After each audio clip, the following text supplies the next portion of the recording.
Hola amigos de los cascos azules, una vez más los invito a una reflexión. La actual pandemia, casi bíblica, nos debe mover a reflexionar sobre cómo un corpus orgánico, un organismo vivo, un ser vital, autónomo, tiende a procurarse su propia defensa ante nuevas agresiones, siempre novedosas.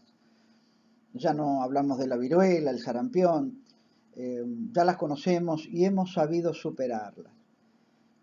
Hemos logrado prevalecer sobre ellas no sin esfuerzo. Me refiero a agresiones como todas, extraordinarias, inconcebibles, inéditas, originales, aquellas que sorprenden a la humanidad y no pueden encontrarle una solución cuando está toda la sabiduría abierta y todo disponible para poder hacerlo. Sin embargo, nos siguen sorprendiendo.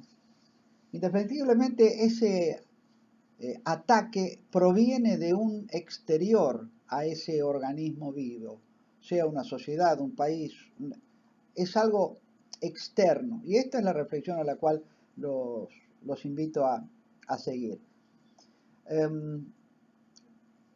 La mera posibilidad de éxito radica fundamentalmente en esa capacidad de sorprender, de ser original, de una amenaza que no sea repetida, porque si fuera así no sería grave. Podría ser comparada con lo que son las enzimas, para quienes mejor saben de esto, que participan de una combinación de dos elementos, de dos productos, pero que no intervienen, que no forman parte en el producto final. Es como en el pasado, ¿se acuerdan los que peinamos canas? Esa gota de mercurio que facilitaba amalgamar, de ahí la palabra amalgama, de dos productos que obturaban esa muela abierta o esa rotura que había que tapar, pero que no formaba parte finalmente del producto que era incorporado en la cavidad bucal. El propio mercurio sabemos que era venenoso. Las agresiones reconocen una etiología, una localización externa al huésped en el que se va a alojar. Y esto es casi moneda corriente en el actual léxico que utilizamos. Se alojará y lo cobijaremos a ese virus. Así los virus, por definición, son agentes infecciosos, microscópicos, invisibilizados, minúsculos, acelulares, que solo pueden producirse o que pueden reproducirse dentro de las células de otros organismos. Necesitan justamente lo que hablamos, un huésped. Hemos hospedado a los que nos atacaron subrepticia y sutilmente. Y este es el comparativo que queremos hacer desde esta página, desde este lugar que hablamos de la paz en el mundo y que hemos sido, de algún modo, agredidos. No tienen otra finalidad en sí mismos más que manifestarse, desintegrando, corrompiendo las funciones vitales de un organismo, alterando su correcto funcionamiento. En informática, un virus, un troyano, de esto saben más que yo, es un mandato de autodestrucción o de corrupción de funciones que justamente altera el correcto empleo de un ordenador, por ejemplo. Es una destrucción tan terrible como la propia explosión de una granada o de un misil o de un cohete lanzado contra edificios o personas, sea en Siria, en la Franja de Gaza o en Yemen. Y eso sí, muchas veces lo concebimos y seguimos teniendo esa idea de que esas son las verdaderas guerras. Las guerras hoy son culturales, como hemos hablado. Un virus no suma peso, es una función catalítica. Su intangibilidad, su magnitud es despreciable, pero afecta las propias funciones vitales de ese organismo. Y en esto quiero enfatizar. Y lo anida, lo recibe, porque lo confunde.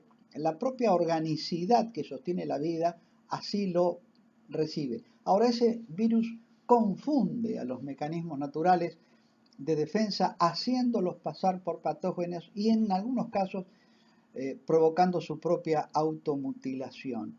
De allí que surja también en la propia naturaleza lo que hoy hablamos de los glóbulos blancos, generan una proliferación que también es anómala, justamente cuando concurren a tratar de cauterizar, tratar de cerrar una herida, tratar de proteger una invasión no deseada de un agente patógeno, siempre refiriéndonos a esta analogía entre lo que puede ser lo orgánico, en este respeto que se han sabido ganar nuestros médicos y nuestra gente de la salud, con lo que puede hacer también el soldado en la protección de sus propios individuos, de sus propios conciudadanos.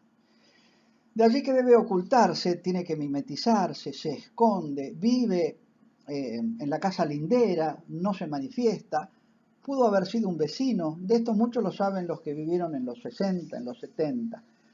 Tal es el caso, y acá hago este comparativo, de un pasado bastante ocultado. ¿Quién es Julio César, o quién fue Julio César Provenzano?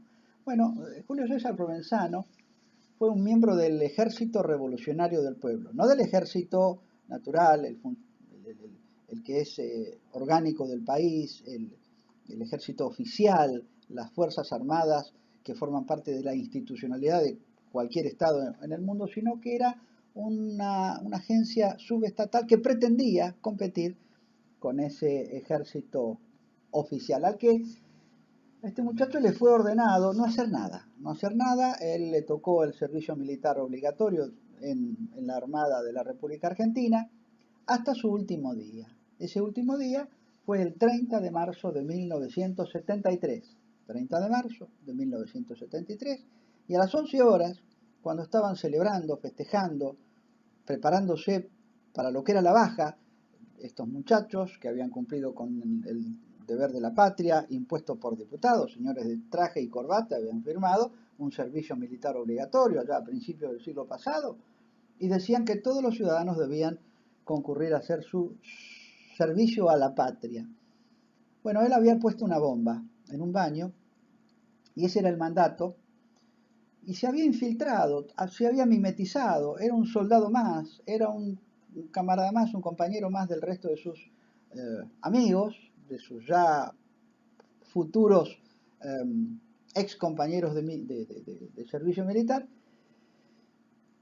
pero tuvo la desgracia, no sé, se tuvo la suerte, esto queda librado a quien lo quiera pensar, que la bomba le explotó a él en el baño de la Armada. Fue toda una connotación, algo muy sorprendente, porque todavía no se entendía bien cómo podía estar funcionando esta agresión tan sutil, tan subrepticia, tan escondida, tan cobijada en los pliegues de una sociedad que los recibía.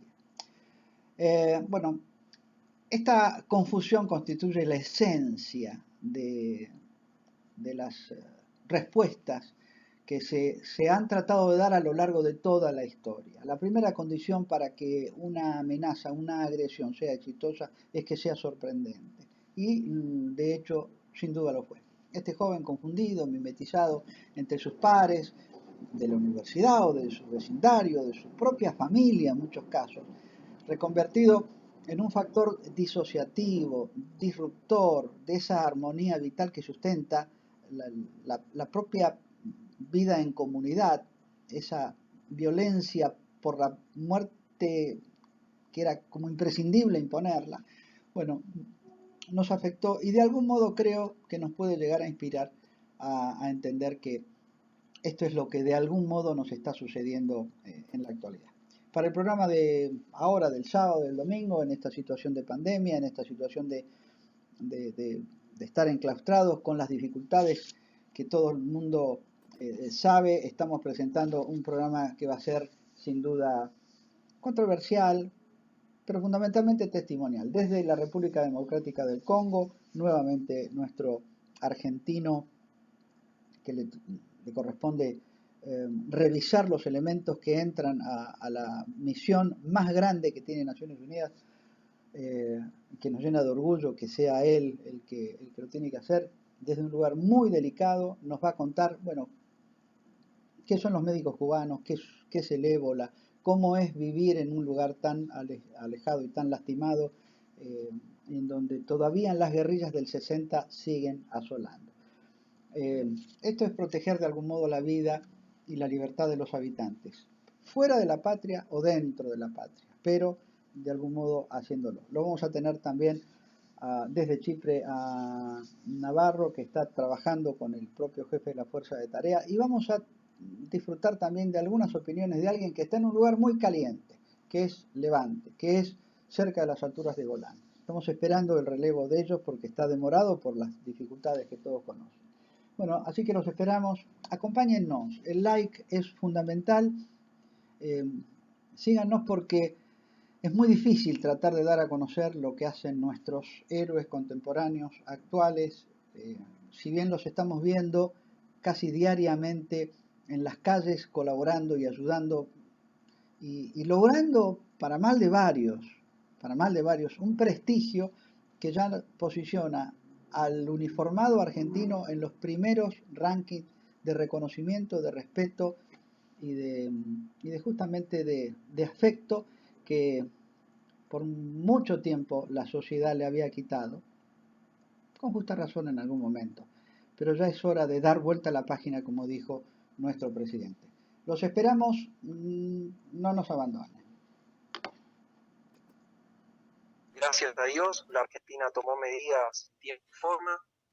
Por este motivo, ha sido ejemplo, y lo ha mencionado la Organización Mundial de la Salud, que lo ha planteado como Argentina como un caso ejemplo de cómo debe reaccionar sistemáticamente y desde el punto de vista gubernamental el tratamiento de una pandemia de este nivel mundial.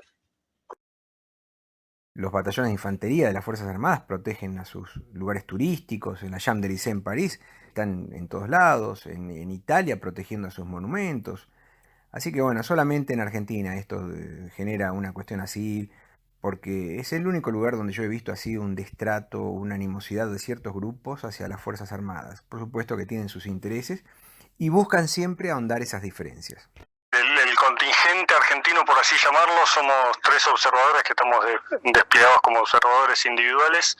Uno está en Líbano, al norte de Israel, linda al norte de Israel.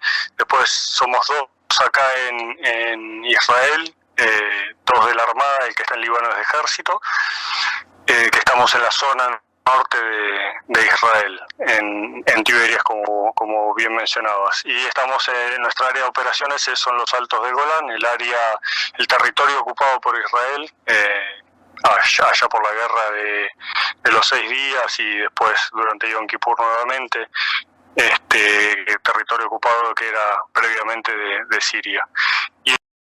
El siguiente espacio, análisis del estado de los conflictos globales y el adelanto del programa Cascos Azules, Argentinos por el Mundo en Misión de Paz, es auspiciado por Sociedad Militar Seguro de Vida, servicios y beneficios para los servidores de la Nación. Fundación de Apoyo al Instituto de Ayuda Financiera, respaldo a la institución que cuida el futuro de los uniformados. Mutualidad del personal e intendencias militares, servicios y prestaciones de excelencia para sus asociados. IOSFA, Instituto de Obra Social de las Fuerzas Armadas y de Seguridad. Y la colaboración de Gendarmería Nacional, Armada y Fuerza Aérea Argentina.